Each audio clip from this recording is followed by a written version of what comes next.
funded by Comisiún na Man with the television licence fee. Unless it's in a dictatorship, it's very unusual for a statue to be erected to someone still alive. However, in 1864 the Irish people had no qualms in putting up a statue in the forecourt of what is now the National Gallery of Ireland in Dublin, to an Irishman named William Dargan. This was because Dargan played a towering role in transforming Ireland and the lives of the Irish population for the better. Now, to find out more, I rendezvoused with a certain historian at the statue. Hi, I'm Rob Goodbody. I'm a building historian, and we're doing this interview in front of the statue of William Dargan outside the National Gallery of Ireland in Merrion Street in Dublin City. Dargan was one of Ireland's great entrepreneurs. He was passionate about promoting Ireland's arts, crafts, trades and industry, so much so that he fully funded the famous 1853 Irish Industrial Art Exhibition, which helped to eventually bring about the establishment of our modern National Gallery of Ireland. Which is the reason we're doing the interview outside the gallery today, Rob. Exactly. So if that wasn't enough, Dargan's also considered the father of Irish railways. In 1834, he successfully completed the building of Ireland's first railway line from Westland Row railway station to which is our modern Pearse railway station in Dublin city centre, to Kingstown, the modern Dunleary station. This railway line was a phenomenal success and kick-started a railway building boom across Ireland, primarily spearheaded by Dargan.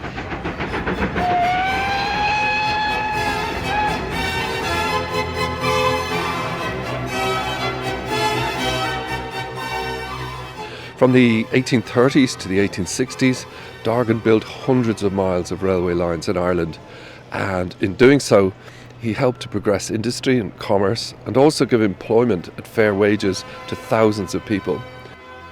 William Dargan, the great builder of Irish railways.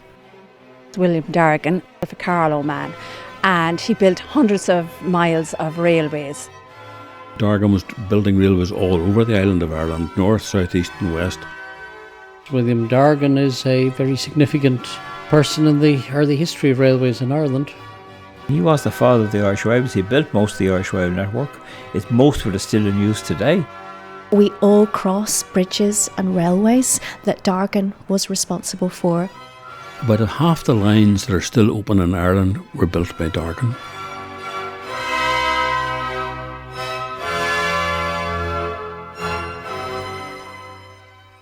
And not only did William Dargan build much of Ireland's railway network, but he also dredged the River Lagan to enable Belfast to become a major port, as well as achieving many other things, such as the reclamation of thousands of acres of land, building canals, roads, viaducts, developing towns like Bray, and much more.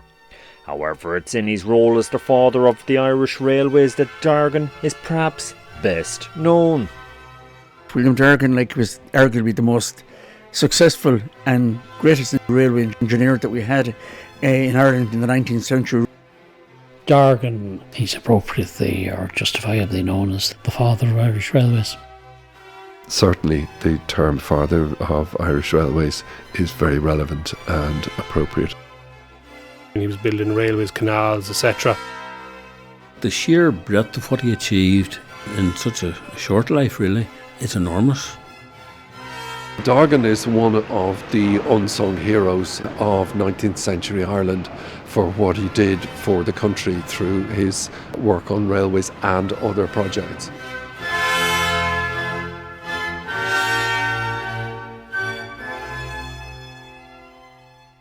And before we hear more about William Dargan's engineering exploits, first we need to investigate his roots and upbringing. Fergus Mulligan, historian and also author of the book William Dargan, An Honourable Life, 1799 to 1867. It started in County Laois, County Carlow. He was probably born in Ballyhyde, high up above in County Laois. But he always talked to himself as a Carlow man because he moved when he was fairly young to County Carlow. So when he was being examined at a parliamentary committee in London, someone asked him, a lawyer, "You're a Carlow man, I believe." He said, "Yes, I am." So we have to take it that he was. William Dargan, we're very proud of him here in County Carlow, being from the town and the county. Dargan did say clearly, "I'm a Carlow man."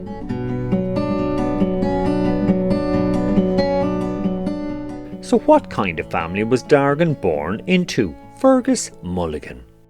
Well, he was born into quite a well-off family. We'd say middle class nowadays. They were fairly strong farmers. The land in Carlow and that area is very good. So his family were not poor by any manner of means. We don't know a lot about his education, and the schooling thing was not clear, except that he was good at maths, apparently, which is not surprising, and he was talent spotted by various people. So Sir Henry Parnell, who was the uncle of Charles Stewart, spotted the young William and decided he was going to go places. And with some help from the likes of Henry Parnell, Dargan got his start with a renowned Scottish civil engineer working in Britain. So who exactly was this engineer? Historian James Scannell of the Bray Coolin Historical Society. Thomas Telford is the great man. He builds the bridges, and he's very busy in England to build roads, because there's great emphasis being built on proper roads, and Telford and these are building good roads compared to what was available before. A lot of roads were nothing more than mucky tracks, very uneven. So these men are building what they call modern surface roads, not like tarmac had them, but they're building good quality roads that drain well and will last the wear and tear of metal-rimmed vehicles and things going over them. So he gets a job with Telford, the great Scottish engineer, and he gets involved in building the roads in the Holyhead area, and he learns the job of how to build roads. Dargan, he worked with Thomas Telford on, the big thing was the road from London to Dublin, which involved the ferry crossing between Holyhead and Howth. Building historian Rob Goodbody. So he worked with that, and working with Thomas Telford would have been a great master to work with, to learn so much. And I think he gained massively out of that, particularly his work in the Anglesey area, where he was responsible for a section of the road there going towards Holyhead. Right, including the Stanley Sands embankment section, which was quite challenging, yeah? Yes. Part of the construction, of course, they're going through all different types of ground, and the Stanley Sands was one area where, building a road on sands is not the easiest thing to do, but he did it and did it very well, and it survives. Indeed, Dargan did the job so well that Thomas Telford tasked him with surveying and supervising the Irish end of the Dublin to London road. Fergus Mulligan. Dargan was commissioned to build a road from Dublin to Howth, finishing the line, in other words, the road from Dublin to London, essentially. And he did that so well that he got a premium of £300, a lot of money in those days, as well as Telford saying, "You did a great job on that." So all these things helped to get him established. So he then went on, he did a lot of things. Apart from road projects, he also did a lot of work on canals. The Ulster Canal linking the Erne to Belfast. He did canals around Kilbeggan. Railway historian Tony Gray. Now, aside from building canals, during the 1820s and early 1830s, Dargan was also involved in work on the Barrow navigation and also building yet more roads. So what kind of professional reputation did he acquire? Fergus Mulligan. And he got the reputation for decency, honourable behaviour, paid his men on time, gave them a decent wage, and this stood him throughout his life. And they were his principles. He had this principle. He used to say, you catch more flies with a spoonful of honey than you do with a bucket of vinegar, or something like that. That's a good saying. Yeah. A wise proverb. Absolutely. So he was never a man for confrontation. If there was a dispute about a bill or an estimate, because as you know, when you get involved in building projects, there can be disputes and arguments about what's included, what's not included, he would always yield the point. It wouldn't be a walkover, but he would concede or make some other concession, and this kept people on side rather than alienating them. That's a good principle in business to have, I think.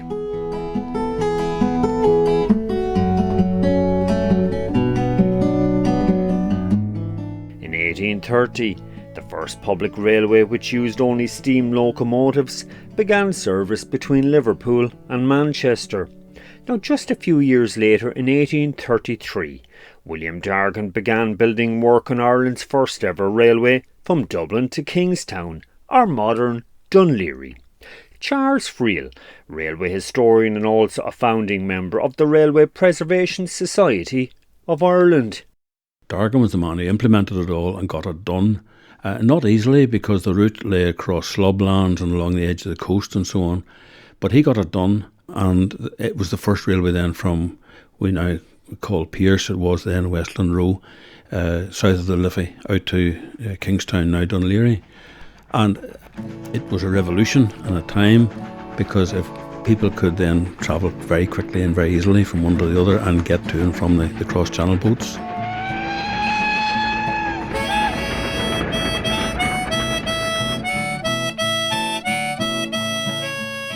William Dargan completed the railway line from Dublin to Kingstown in less than 2 years between 1833 and 1834. So what were the challenges in constructing it?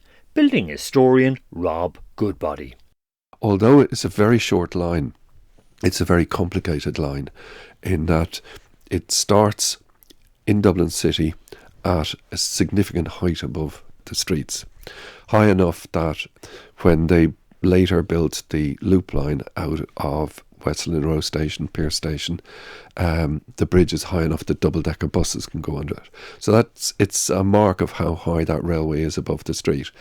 And it's on that viaduct all the way to Sydney Parade. Now, getting lower as it goes, but that involves building 2 huge, great retaining walls and getting the fill to go in between them, which is a massive amount of fill, plus 9 bridges. And at this juncture, Rob Goodbody took me to visit one of those 9 railway bridges. We are under the arch of the railway bridge in Cumberland Street in Dublin city centre. Right, and what a fantastically built bridge. And this was built by William Dargan back in the 1830s. 1830, 33 and 34 he built the line, and in Dublin city centre 9 bridges, all beautifully built, each one at a different angle to the street it crosses, which brings its own engineering problems. So it's called a skewed bridge. Skew bridge, yeah. And this one, it's wider than most because it's the station that's up above it with sidings. So not just 2-track or 3-track. And it's beautifully built in limestone blocks. No, there's no rubble stone in this. It's cut limestone. Each individual block with very thin mortar joints between the blocks. And it's elliptical in shape, and all of it is just a superb piece of construction. And the weight that this is carrying on the trains, even just not passing the trains, sitting on it on the sidings, this has been continuously carrying the weights of trains now for 190 years. Wow, that's unbelievable. I mean, they really built it to last the ages, Rob. Yeah? They did.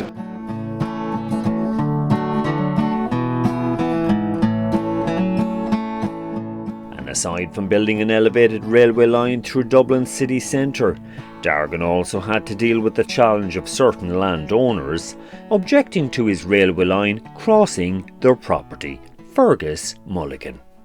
He was basically building across water, what is now Booterstown Marsh, essentially, which is cheap because you didn't have to buy the land. There was no problem about that. And there were no planning restrictions in those days that we have nowadays. You just built and got on with it. But there were 2 aristocratic gentlemen in Blackrock who objected to the railway. So you had to build a tunnel there, and you had to build a little bathing hut there. Little boating hut. Sir Harcourt Lees and Lord Cloncurry, if I'm correct. Very true, yeah. And he had to buy them all. These exalted beings had to be specially catered for. And there was a lot of money as well. I mean, there was a huge financial compensation, am I right? There was a huge amount of compensation for it. It was NIMBYism, basically. They didn't want the railway going through, and they made it as difficult as they could. But eventually, they conceded. And there's the remains of 2 towers there at Blackrock Station.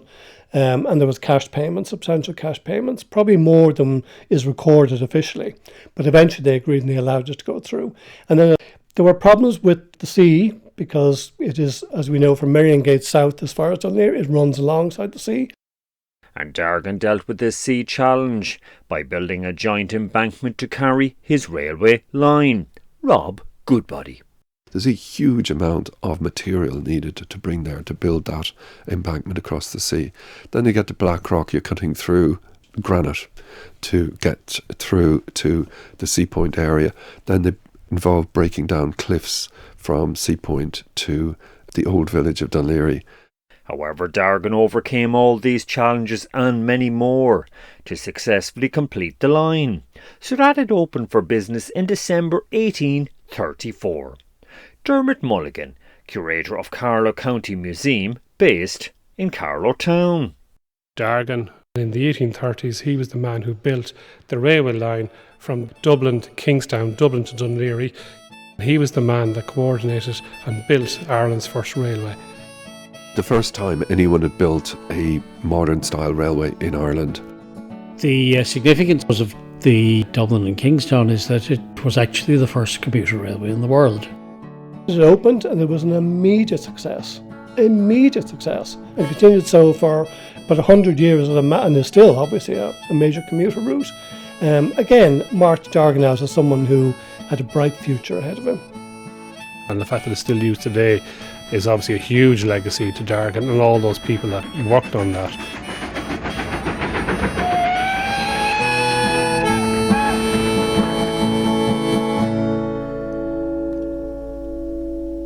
The phenomenal success of the Dublin and Kingstown Railway helped to kickstart a railway building boom in Ireland in the 1840s. Historian James Scannell. Our legacy was that it spurred all these schemes. And of course, in the middle of the 1840s, you get railway mania. Everybody's going to build railways, and there's hundreds of schemes put up. Every town wants a railway. In those days, there was the feeling that if you could put up a plan for a railway, get the money, you'd make a fortune. So Dargan was well able to pick the ones that were feasible, the ones that weren't feasible. And by and large, with one or two exceptions, they all worked very well. So the two kind of really big projects he worked on were the Great Southern Western Railway, which ran to the south and the west, to Cork, to Limerick, a place like that. And then the Middle and Great Western Railway, which ran to Galway and Mayo and Sligo. And Dargan got the contract for large chunks of both of those. Fergus Mulligan, and dealing first with the Great Southern and Western Railway from Dublin to Cork and Limerick, just what kind of challenges did Dargan face in building most of it? Rob Goodbody. The Great Southern Western, as a very long route, it faced every challenge that the railways had, because it goes across bog in areas. It needs to get through mountains and hills. Well, avoid the mountains, but you can't avoid the hills. So there's quite a bit of embankment, there's quite a bit of cutting, and then you've got significant rivers and valleys to get across. So one of the biggest of those would have been crossing the River Mallow, where the Mallow viaduct was a substantial piece of work. And then as you get close to Cork, Cork is on the other side of a mountain. So essentially what they had to do was tunnel through the mountain to get in.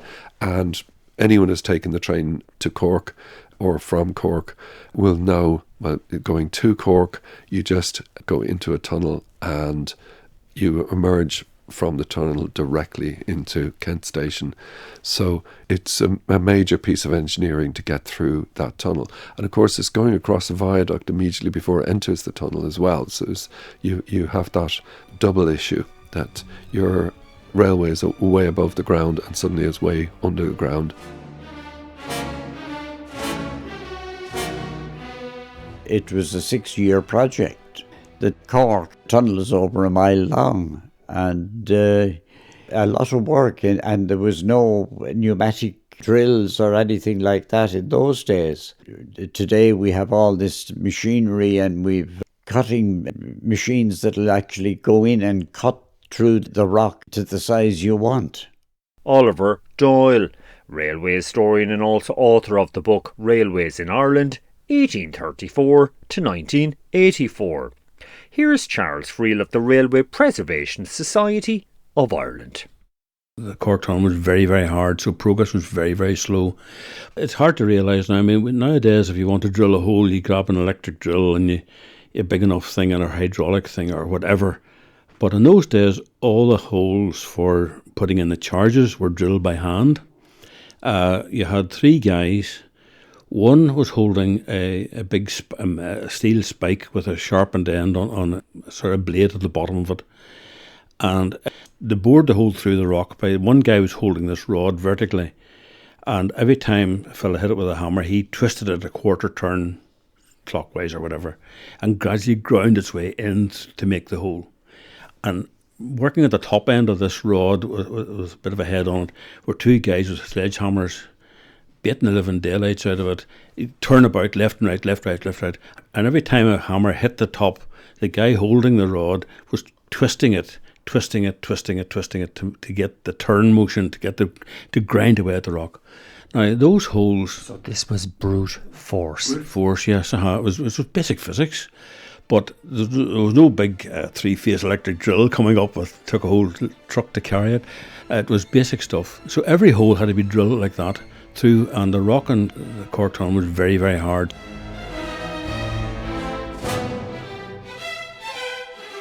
And it's important to stress that at the same time as Dargan was building the Great Southern and Western Railway, he was also working on several other projects, including the Midland Great Western Railway. Fergus Mulligan. Great Southern Western Railway, which ran to the south and the west, to Cork, to Limerick, a place like that. A massive contract. And almost at the same time, he was doing the line from Mullingar to Galway, almost at the same time. So the amount of, we're talking days now when there was no phones or telephones or mobiles, or the fastest you could go was on a horse to get a message. And Dargan was running all these projects at the same time, more or less. And the way he did it, one of the ways he did it was he had his own saloon, the Dargan saloon, a little carriage, a six-wheeled carriage, which was his office, his bedroom, and his sitting room. And he would follow the railway line as it was being built. So he'd sleep in the thing at night and wake up next morning, and there would be the works right in front of him. So he was very much hands-on. So the mileage he must have covered, even with the Dargan saloon, must have been phenomenal, because he was going from one project to another, troubleshooting, because he was the boss. He was the one who paid the bills. He was the one who earned the money, and he had to be sure that everything was shipshape, and he was very good at that. He very much seemed to have been a person who kept on top of what was going on in businesses. Dermot Mulligan. Here's Dr. Norman Macmillan, a former lecturer at Southeast Technological University in Carlow. Dargan rolled up his sleeves, got stuck in, made decisions, didn't wait for people to have debates, just got on with the job, delivered. Dargan is hands-on. He directs all the operations himself. And I think, again, that goes back to probably the fact that he, knew his business in detail. It's absolutely staggering how much he had on at any one time, let alone over the career. Rob Goodbody. Fergus Mulligan has produced a list of the projects that Dargan was on, and you get tired even reading the length of it. It's and how many things were underway at any one time. And these are big projects. I mean, a small project is one like building a canal branch out to Kilbeggan, but when you go and look at where it was built and everything, this is not a small project. It's a major project. It's just not as major as other ones he was working on. And with so many major projects on the go, needless to say, Dargan employed many people. Dargan biographer Fergus Mulligan. William Dargan did an enormous amount of good. He was employing, at one time he estimated 50,000 people. Now that would be taking in maybe a lot of subcontracting work as well. But even so, even if it's half that number, even if it's 25,000, that is a huge number of people who are dependent on William Dargan for their livelihoods. Wow, that's a colossal portion of the workforce. So you amount of money that's... I mean, the guy is paying out millions in wages. You read your book, Fergus, and I mean, we're dealing with millions, but you're colossal sums. The biggest employer of his day. Oh, absolutely. No question about it, he was, yeah. No one else come anywhere near it. I mean, the Guinnesses maybe be up there heading in that direction, but no, he was absolutely the biggest employer, and that he was a decent and fair employer, which is the main thing about it. He paid above the average. He paid men to do work more than they would get otherwise around the countryside at the time. Charles Friel. Here's Tony Gray. Dargan was a decent employer and he treated his workers with respect. One word that can apply to Dargan's approach to his workers is ethics. He had a vision that his employees were important. He was very fair. He treated people fairly. He expected to be treated fairly in return. He was a man that put the workforce first. He was prepared to listen to them and cater for them. I mean, when there was a dispute, he'd listen to the arguments, and if it was valid, he would side with the workers. But the workers at the same time knew that if you turned them down, it was a fair decision. It wasn't a case of, well, if you don't take the terms, I'll fire you. He was very much attached to his workforce. He looked after them. James Scannell. However, in contrast to Dargan, certain other contractors operating at the time weren't as principled and engaged in a practice called truck. Charles Friel. And they employed lots of people, fair enough, but they also had a thing called the truck system, where you were paid sometimes with tokens, not with real money, and these tokens were only exchangeable in a shop which the contractor or one of his mates was running. Usually selling fairly shoddy products at very high prices. Dargan, on the other hand, paid people in pounds, shillings and pence, and they could spend that money wherever they liked.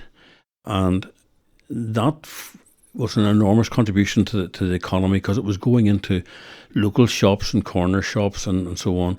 It was staying local. It wasn't disappearing into vast conglomerate somewhere. So that kind of high principle that he had shone through in how he treated people and how he expected people to treat him, of course. But he had that respect for the common working man who may not be educated, but who was willing to work and could work and did work. And if you treated him fairly, he treated you fairly. And that's the principle he worked on. I'm sure there were those who let him down, but not enough to change his way of going.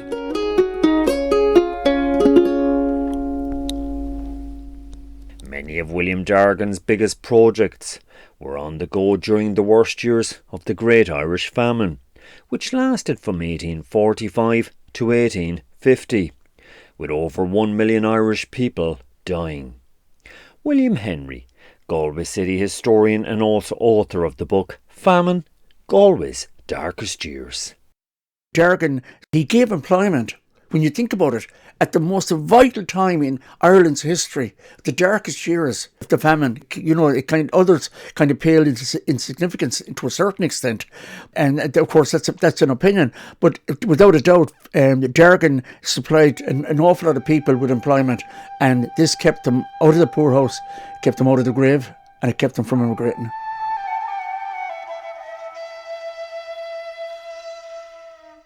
By Dargan giving the men employment, made sure that they had an income, and that income meant they could buy food, and it meant that they were able to sort of keep clear of the workhouses and things like that. And that was the great achievement for any work that he did during the famine years. James Scannell. Here's Rob Goodbody.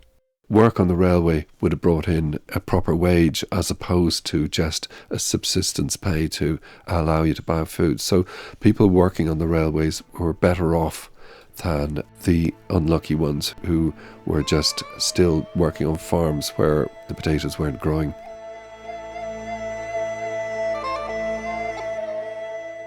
What's clear from prior commentary is that work on William Dargan's railways was an economic lifeline to countless workers and their families during the dark famine years. Here's Fergus Mulligan making specific reference to an incident which occurred in County Cork with the building of the Great Southern and Western Railway in the famine year of 1847. During the winter of 1847, when any construction project doesn't do well in winter, especially an outdoors one, when he could have laid them all off, got rid of the whole lot of them, and just closed it down for a month or two, the worst, he didn't. He kept them going. Now bear in mind again, apart from the shovels and the wheelbarrows, you had to work with daylight. Once the daylight was gone, you couldn't work. It wasn't possible. So it was a short working day. So all these things were putting a financial pressure on him, which he was luckily had the resources to maintain and to keep the projects going.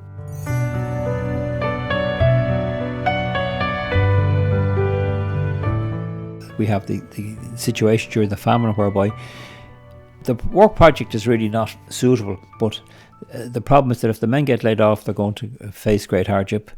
And his engineer says, well, the situation is now, it's the working day, the light is gone, it's very short. And Dargan realises that these men, if they're laid off, they have no money, they can't buy food. So he says, well, we keep going. And he pays them their wages. And the result was then, he knows he's going to lose money because they're doing work in the times when it's not the best. But he keeps them going and he loses money. But it's the humanitarian side of him. The men are employed, they have money, they're able to feed their families. And that was the sort of mark of the man, that he would do things like that. And there were probably lots of other things which he did behind the scenes that weren't noticed. James Scannell. Here's Dargan enthusiast Hannah Cameron. He's one of these people that believes in do unto others as you would have others do unto you. And he had the chance to do it, which not everybody does, and he took it with both hands. And he wasn't going out saying, ooh, give me a medal for this. He was just being good, which we need.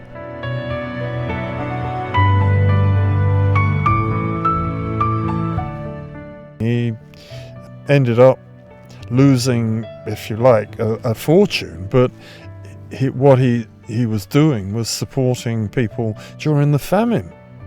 I mean, not in abstract way, in the most sensible way you can possibly think.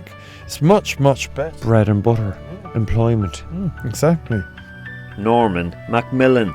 Here's Charles Friel. William Dargan. His contribution to famine relief is incalculable, because without Dargan, without the money going into the railways at the time, then the country's recovery would have been very, very slow indeed.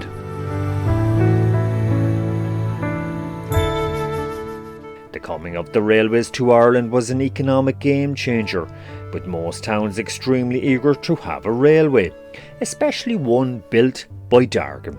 Fergus Mulligan, author of the book William Dargan, An Honourable Life, 1799 to 1867. The reaction was everywhere. Any town that heard that Dargan was building the line, there was huge relief, enormous relief that it was going to be done, and done properly and fairly, and the local people would be employed. It was absolutely universal. Once his name was on a project, it was kind of, first of all, the shares would rise in value immediately, because Dargan's doing it. It'll be all right, it'll work out, And so that was what happened every single time, and particularly in Galway. When the people of Galway heard that Dargan got the contract to build from Mullingar to Galway, there was a massive public reaction. There were bonfires and everything. And I certainly get the impression that the fact that Dargan was doing it was a major factor in the celebrations, because they knew it would get done, and it would get done properly. Building historian Rob Goodbody. William Dargan built the Mullingar to Galway section of the Midland Great Western Railway from 1849 to 1851. So what were the challenges in building it? Railway historian Oliver Doyle. The first issue would be farmers not wanting to give up the land, or trying to extort a very high price for the land. And then, having gained the land, there would have been issues with bog. Building across very boggy land. So you had a huge engineering challenge to get through. So William Dargan, he relied a lot on building floating rafts, of cutting down fir trees and so on, to try and make some sort of stabilised foundation. But the civil engineering of it just defies modern imagination, because nowadays you would do very, very different things. But in those days, go back again to the basic mechanics of it, it was a huge challenge to build a line and have it stable, that it wouldn't disappear overnight into a bog somewhere. It was enormous, but he achieved it. Railway historian Charles Friel. And as was touched on earlier, the coming of the railway to Galway in the early 1850s was hugely welcomed by the people of Galway, especially since the city was just emerging from the famine. Galway city historian William Henry. Galway had suffered dramatically during the famine, and Dargan, what he did was, You think about it, at the very late stages of it, by the time it got here, he did provide employment for the people. And that wasn't just employment on the railways themselves, but also an ancillary work to local building firms, as well as to a local foundry, which made a cast iron bridge to cross the Lough Atalia estuary into Galway city. But they did have the technology here at the time. They did have the expertise in builders, local builders in Galway. And apart from that, we also had the foundry, which was able to supply the metal that was needed right there. They were actually very close by. Everything was indigenous. And Dargan's railway arriving into Galway also had other positive spin-offs on the employment front. William Henry. There was a couple of smart politicians there that said, well, if the railway was coming in, we could do with a hotel. And that's where Dargan built the railway hotel, and he had that done by 1853. Which is the main hotel in Eyre Square, or the epicentre of the city, so to speak. So this major imprint on the city. Oh, without a doubt, it dominates Eyre Square. And it was the seat of luxury, so some called it, after it opened. And, it was a hotel that gave Galway employment since the day it opened in 1853, and secure employment, which was vitally important.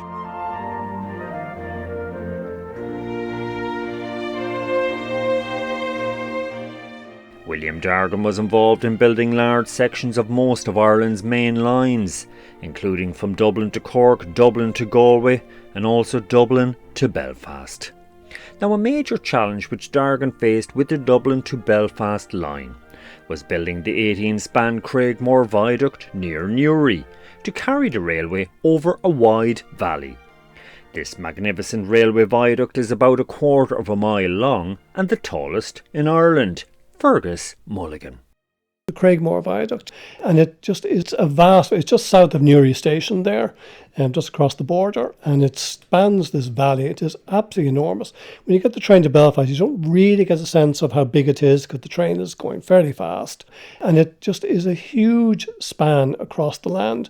The way you see it actually from the road, if you're driving somewhere in that area and you can see it in the distance, you get a real sense of the sheer size of it, because the train does bomb across it. You don't even realise, you're just looking down at fields and streams and things, but a huge engineering piece of work. And staying with the north, another major project Dargan was involved in there was the development of Belfast port during the 1830s and 1840s. Now, this involved two phases. First, to straighten out two big curves in the River Lagan, and second, to deepen its channel. Belfast-based historian Charles Friel. In the first phase, he built dams and he excavated mud, and the mud was piled up on an island on the County Down side, which formed it formed an island eventually. It came up above water level and reclaimed the land, if you like, and built it up with the mud. And that was known as Dargan's Island at first. And it was a sort of equivalent of London's Vauxhall Park for a while, where people could come and promenade and walk about and so on. Later on, when Queen Victoria came, it was renamed Queen's Island. And later on then, with the Industrial Revolution and the building of the shipyards, it was an ideal site for shipyards. And that's where Harland and Wolff established themselves on Queen's Island, which again gave them, thanks to Mr. Dargan, gave them very quick access off the island into very deep water for launching their ships. And that's what they did. So what about the second phase of Dargan's development of Belfast Port? I had a rather clever idea for the second one. It's a bit obvious looking at it now, but back in those days no one thought of it, of filling lighters with the mud at low water, and then when the tide came in, tow them out to sea somewhere. And if you knew your tides and the movement of tides, you knew where to dump the stuff, that it wasn't all back in Belfast before you. But he kept doing that, and he straightened the channel, and that allowed the building of quays then, which allowed shipping right in very close towards the city. What's clear from prior commentary is that William Dargan was instrumental in creating a fit-to-purpose deep-water port in Belfast, which later facilitated the city's shipbuilding industries. Charles Friel. Dargan Without the work that he did, it would be almost mission impossible, because Belfast was not an ideal place to build ships. We had no local steel, we had no local coal. It all had to be brought in, but the mastermind then was to actually build the stuff and assemble it and get it away. And that's what Harland and Wolff did for many, many years. But again, without Dargan's work before that, it would have been mission impossible for them.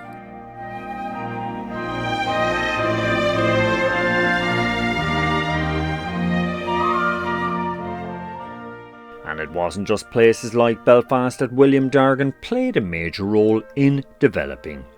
From the time his railway arrived into Bray in 1854, Dargan took the town under his wing and helped transform it into a major holiday resort. James Scannell of the Bray Coolin Historical Society. In Bray, we idolise him because he laid out the Queensborough Road, which is a very fine thoroughfare. He brought in the Township Act, and he worked very hard laid out the Esplanade, which is a great tourist amenity, even for the locals, for wherever about visitors coming out at the weekends. But it's a great amenity because you have this great big green area now from the harbour to the Bray Head to enjoy. And aside from laying out the seafront esplanade, Dargan also built Turkish baths and a substantial terrace of houses, developed wide roads, a fair green, a market, and much more, with the net result that Bray's population grew rapidly. Brian White, chairperson of the Bray Coolin Historical Society. Bray in 1824 had a population of 1,700. By 1894, it had gone to 6,888 people. So all the housing development that took place after 1854, when the railway came, it was a growth in the town. And if you take it, the population goes up sixfold over that period.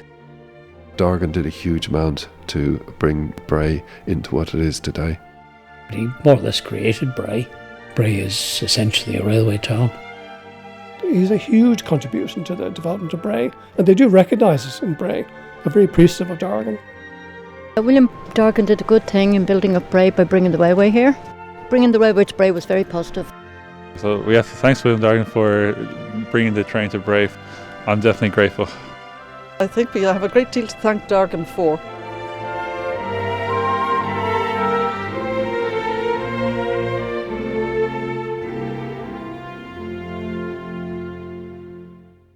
And in addition to developing towns and building railways, William Dargan is renowned in Irish history for sponsoring the famous 1853 Dublin Art Industry Exhibition, which took place on the site of our modern National Gallery of Ireland in Dublin. Dr. Caroline Campbell, Director of the National Gallery of Ireland. Dargan, who was a member of the RDS, the Royal Dublin Society, was really behind a great exhibition happening on Leinster Lawn. He'd seen the great exhibition in London, in Hyde Park, where a crystal palace was built for the display of the arts of industry, and he wanted to bring something similar to Dublin. So that happened here in Leinster Lawn in 1853. He bankrolled it. He actually went into debt to make sure that it could happen, although it was a very, very successful enterprise in terms of numbers, and many hundreds of thousands of people came. After the famine, Dargan is obviously trying to see, can we get the country back off its knees in some shape or form, and that the exhibition would help with that. The idea was to promote industry, arts and economic life. Dermot Mulligan, curator of Carlow County Museum. Here's Rob Goodbody. A lot of what's driving Dargan in this is to boost the country. It was an expression of national confidence and the fact that he was going to fund the entire thing and take all the risk. So it was a huge kind of positive thing to present a positive image, and it did attract international attention. People came from all over Europe to see it. In terms of numbers, well over 1 million people went to see it, which is a lot. Fergus Mulligan. Here's Rob Goodbody once again. The fact that he lost money on it obviously hurt, but I think Dargan would have considered that nonetheless it was a success, because the aim wasn't to make a profit. The aim was to foster Irish industry on the world stage. Now, as was mentioned at the very beginning of this radio documentary, the 1853 Art Industry Exhibition funded by William Dargan directly brought about the establishment of the National Gallery of Ireland. Dr. Caroline Campbell of the National Gallery of Ireland. In 1854, a band of people got round, including Dargan, feeling that Dargan should be really recognised for what he'd done for Ireland, and was there the possibility for that to be done in a more permanent fashion. And so the National Gallery of Ireland was founded, the Act for the gallery was created, and 10 years later a building opened, still here, on Merrion Square, next to Leinster House, which was largely through the agency of Dargan and people he knew. Dargan, he was instrumental in the establishment of the National Gallery with others. Dargan's money was put to good use in the development and the establishment of the National Gallery of Ireland. The National Gallery was built, and Dargan's statue stands outside it because he was seen as the instigator of the whole project that led to the construction of the National Gallery.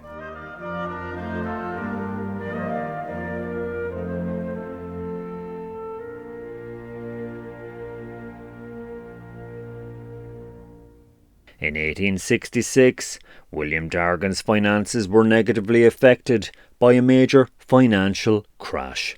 Charles Friel of the Railway Preservation Society of Ireland. In 1866, the Overend Gurney and Company bank collapsed. It was a huge financial crisis in railways right across these islands, and that meant that while he was rich in assets, their cash value diminished greatly, and that knocked him back, and knocked everybody back indeed. But Dargan was big enough to survive that, although he was financially less well off afterwards. However, even before the financial crash hit, Dargan's health was deteriorating rapidly due to an accident. Historian Rob Goodbody. The beginning of the end was he had a fall from his horse, and while it didn't kill him, it affected him badly, and he never really recovered his full health after that, and just went into a decline and died.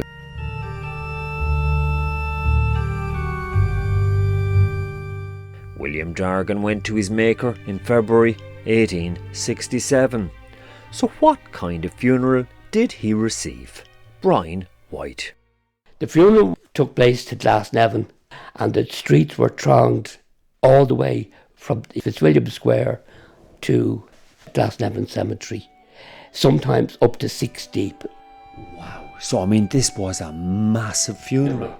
Yes. One of the largest funerals ever seen in Ireland, and that was the death of William Dargan in February of 1867.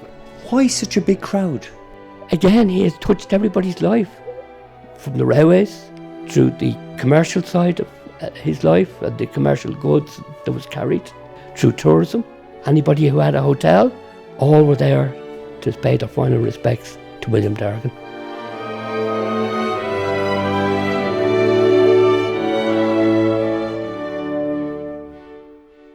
Profuse thanks to author Fergus Mulligan, whose book William Dargan, An Honourable Life 1799 to 1867 helped to inspire this radio documentary. Fergus's book is available through the publisher Lilliput Press and also through all good bookshops.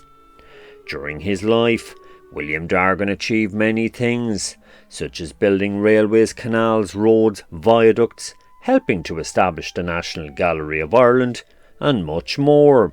So what is his ultimate legacy? Rob Goodbody. His legacy is in the things that he built, as the big things. And so many railway lines, canals, roads, even buildings as well. And so much of that still survives today. About half the lines that are still open in Ireland were built by Dargan. Charles Friel. Here's Fergus Mulligan. Dargan's buildings, the ones he put up on the tracks, the railway lines he built, the bridges and viaducts, they're still there, still serving the purpose. Now, they get jacked from time to time, but 170 years on, still serving the purpose. That's quite an achievement, I think. We still use his railway lines and his canals and his ports and so forth. We all cross bridges and railways that Dargan was responsible for. We visit the National Gallery and we're in a place that he intended. Dargan, he left us the National Gallery. Dargan, he made a big contribution to the improved life of the Irish people with his projects. So, yeah, he's got a multifaceted legacy left behind him, and it's an extremely important one.